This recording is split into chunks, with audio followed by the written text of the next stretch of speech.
At the age of 3, you start riding a Shetland pony at the Seal Chart riding school run by Mrs. Margaret May. It's the start of your lifelong passion for horses. Your very first pony was Misty. You used to ride home from kindergarten every day. Your grandfather, Ewart Rice, and your uncle, Major Jack Rice, encouraged your love of horses. When you're 12, your grandfather arrives at your house with a colt to replace ponies Misty and Dandy Kim. Now, Heather, you're the one who took charge of the horses that your father bought. What did you call this new one? Well, we thought, and we decided we'd name all the horses after drinks. Now, I don't know why, and I'm not going to say why. So the first one was called Dubonnet, and then every horse has a stable name, so he was quickly named Dubby. Now, you say a reluctant but temporary farewell to Dubonnet in 1967 and join your father in the Philippines. In Manila, your mother runs a pony club in partnership with somebody who remembers your earliest competitive riding. There was a feeling that perhaps you might be better suited to a Wild West movie than equestrian events. The wife of the Lieutenant Governor of Western Australia, she's flown here to be with you tonight, Jenny Malcolm.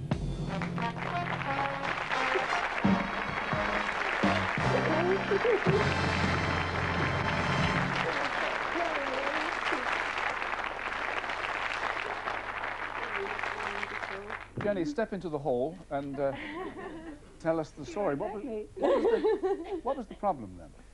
Well, Gins, you didn't always get the best ponies to ride at Manila. In fact, Gins, you got the worst ones when everyone else had had their pick because you weren't a regular polo club member. That's it. But determination, enthusiasm, spirit, and you got them round. Gins, you always got them round, and it was one of those times when Heather and I were standing watching you while you were sitting waiting to go on, looking somewhat less than stylish on your pony.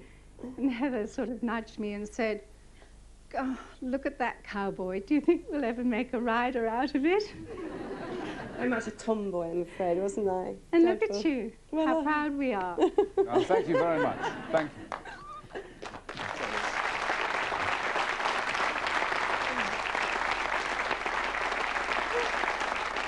Well, your father, who had been an international class rugby player, has to give up his military career because of multiple sclerosis, and the family returns to Devonshire. Dubonnet has by now grown into a strong 5-year-old, but your first competition together ends in tears when you're eliminated after 3 refusals of the combination. But from then on, your riding improves in proverbial leaps and bounds. In 1973, Dubonnet carries you to the individual Junior European Championship, and you share in the title triumph of the British team. You're developing another winning partnership with new horse Jason when in April 1976 you fall during a one-day event. You break your left arm badly as well as dislocating your elbow. Your injuries, Virginia, were so bad that at first we were not sure how to put you back together again. He was the commander surgeon at the Royal Navy Hospital in Plymouth who operated on you, Captain John Bertram.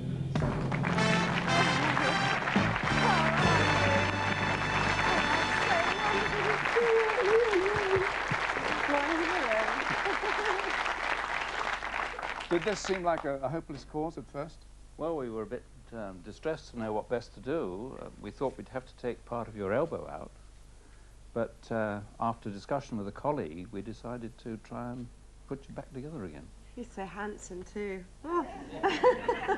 Bit of a jigsaw puzzle, but we got it right. And with you, a brave and very determined character, all went well, apart from the elbow. Yes. Which remained rather stiff and wouldn't straighten. But a friend was on hand to help. And you've been going straight ever since. The family vet for more than 30 years, Don Attenborough. Hello, how are you? So, Don, this was a job for a vet, was it? Well, hardly. Had he been left entirely to the vet, the outcome might have been terminal. Yes. I was glad of the opportunity to put to bed this myth that I made a contribution to the recovery of your arm, particularly in the presence of this brilliant surgeon to whom you owe everything in the recovery. The only contribution we made in your family was that you were being a little bit wimpish with, I know you were aggressively enthusiastic, but you weren't straightening your arm. And you'd been instructed to do so. We all insisted that you carried 20 buckets of water in that arm every day, with nobody else allowed to carry water, and it was remarkable how quickly the arm straightened. That's it, that's it. Ginny, I have to say that it's an extraordinary thing that you've achieved over 25 years all your tremendous success on 4 horses. And only you have suffered serious injury. Now that's a remarkable achievement, and it's because you and your family have never taken advantage of the generosity of the horses that you've used. Your skill as a horsewoman and your personal courage has matched the skill and outstanding courages of the horses that you have partnered to success. Thank you. Thank you both.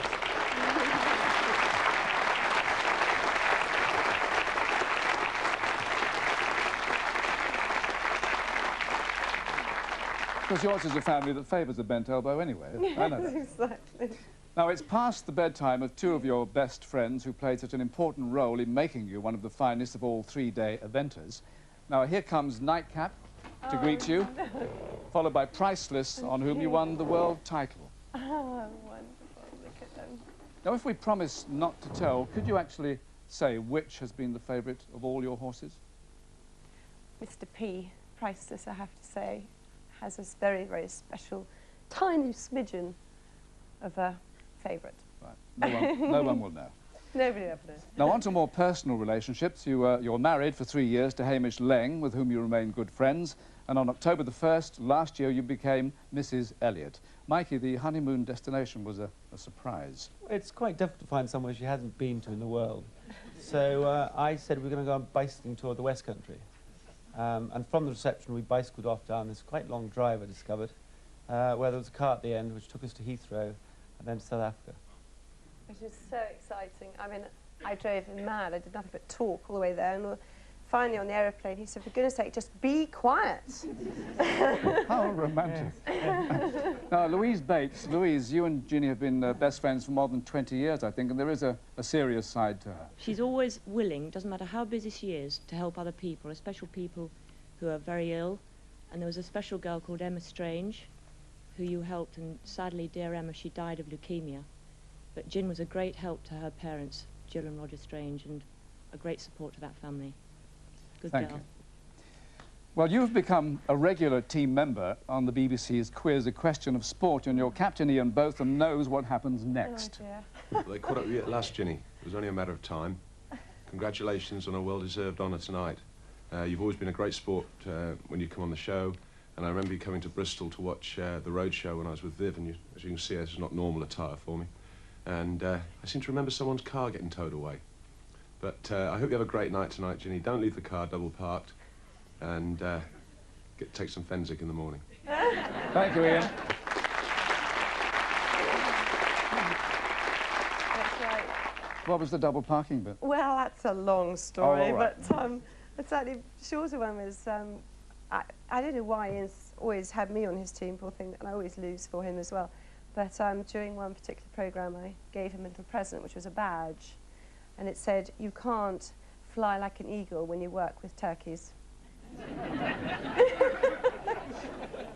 I take the point.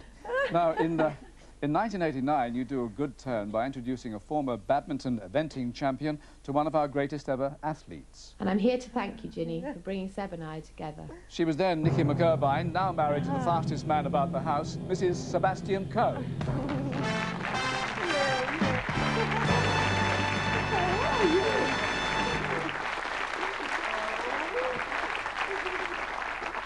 So, Nicky, how did you and Seb meet?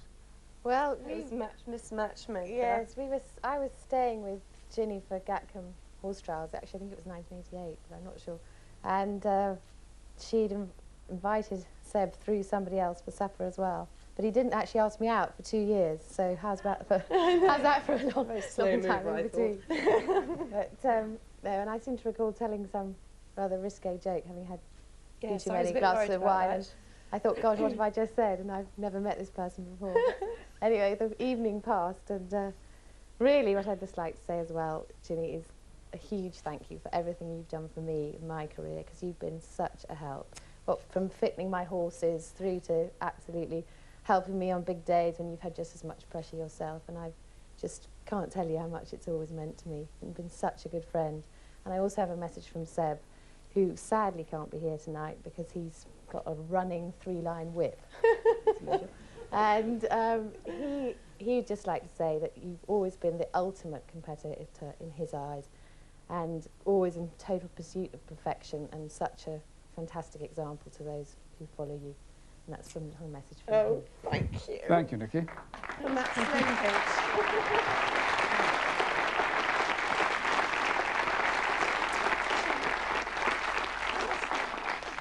Also, I introduced him to somebody very important, and I said, "Did you know that he's a member of the Conservatory Party?" Kind of wow. Well, now, for 20 years, you've been close friends of an inventor and her husband whose business has nothing to do with horses. Guitarist Mike Rutherford is away recording with Genesis at the moment, but he and his wife Angie send you this message. Ginny, I'm sorry we can't be with you this evening, but I'm in Denmark having some dressage training, but you're partly to blame for that because you really did inspire me to get back to riding, having not ridden for years. And the other person you encouraged to ride was Mike. Do you remember you gave us a horse called Mickey Finn because you thought he'd be perfect for Mike to learn on? And having got over the first hurdle of virtually forcing Mike on board, we went for a gentle ride through the woods and came across a very low branch.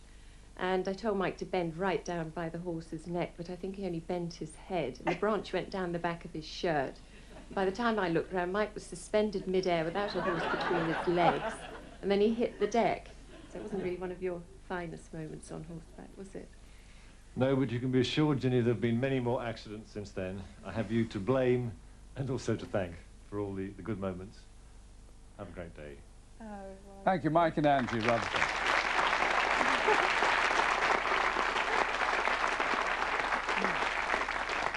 Now, after you'd won the individual bronze medal in the 1984 Los Angeles Olympics, you cooled off with the man who won the gold medal. And I'm here to get my own back on you tonight. He's just phoned in from New Zealand, your good friend Mark Todd. Oh, glory.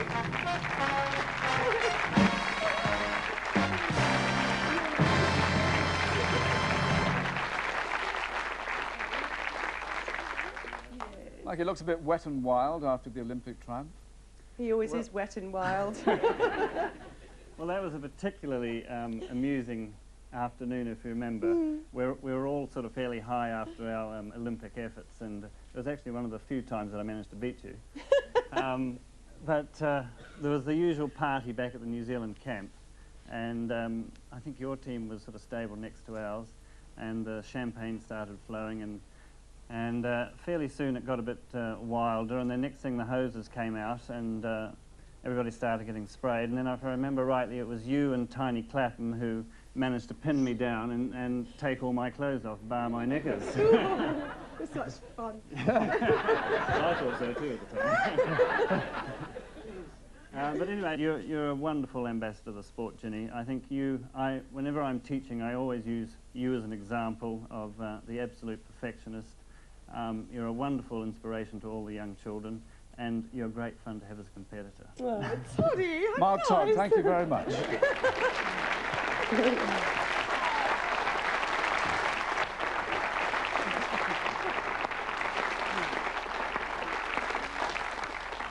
Ginny, you of course will be the first to give credit to a team of trainers and instructors who've helped you become such an outstanding champion. We have a school of them here tonight: Sally Strawn, Pat Manning, Dot Willis, and your good friends Lord and Lady Hugh Russell, who've done so much to help your cross-country expertise.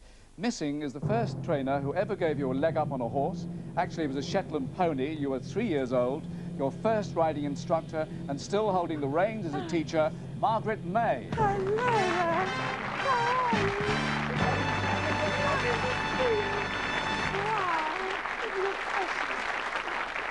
For Ginny Elliott, MBE, this is your life. Oh, thank you.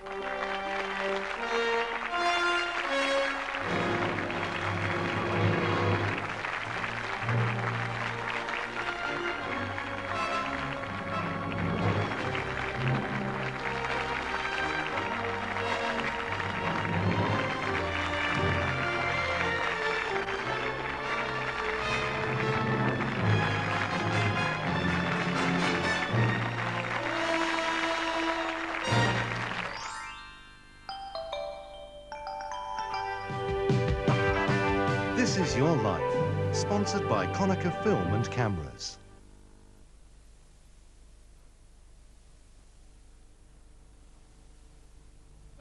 Tonight, in A Touch of Frost, an obvious suspect.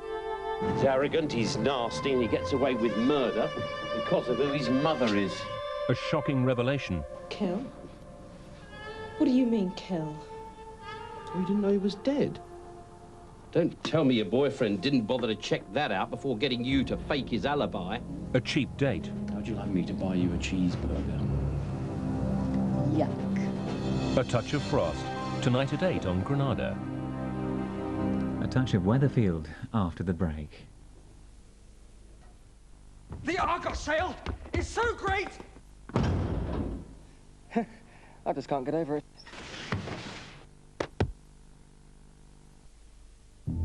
When the men from the Volkswagen Group arrived at the Skoda factory, we didn't know what to expect. Since then, much has changed. Every Skoda we make has to be built to Volkswagen standards. They tested everything. At times, we thought it wasn't possible to meet their standards. But we did it. This is the new Skoda, a car that Volkswagen approved.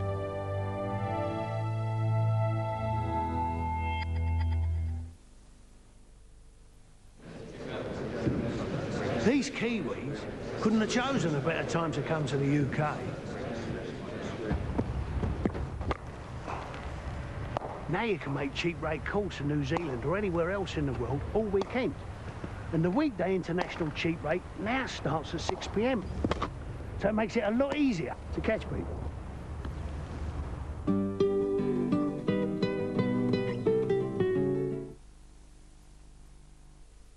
With 700 vans, spread nationwide, the auto industry's life.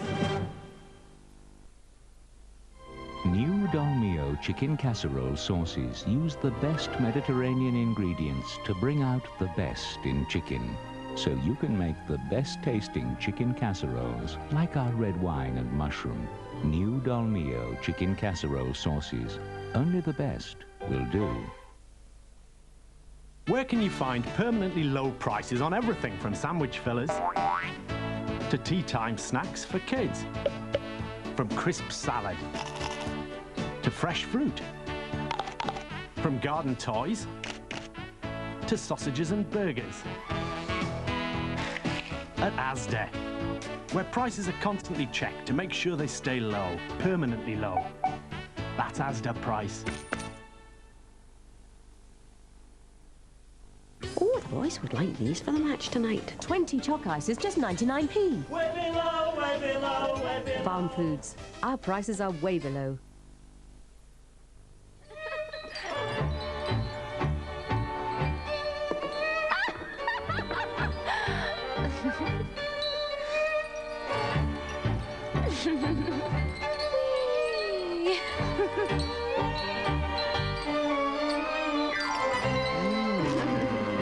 Once you taste new Doritos from Walker's, eating will be one outrageous experience after another.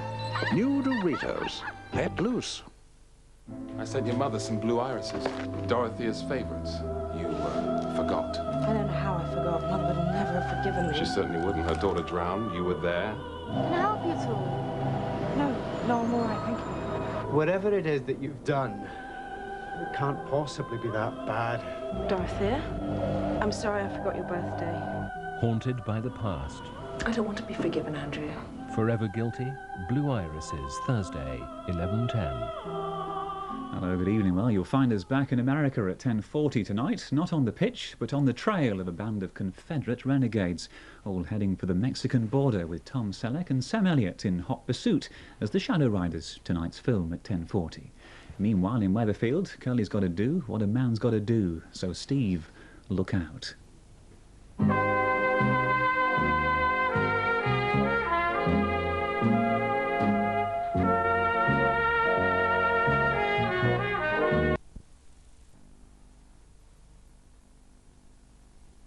Britishes. Non-stop.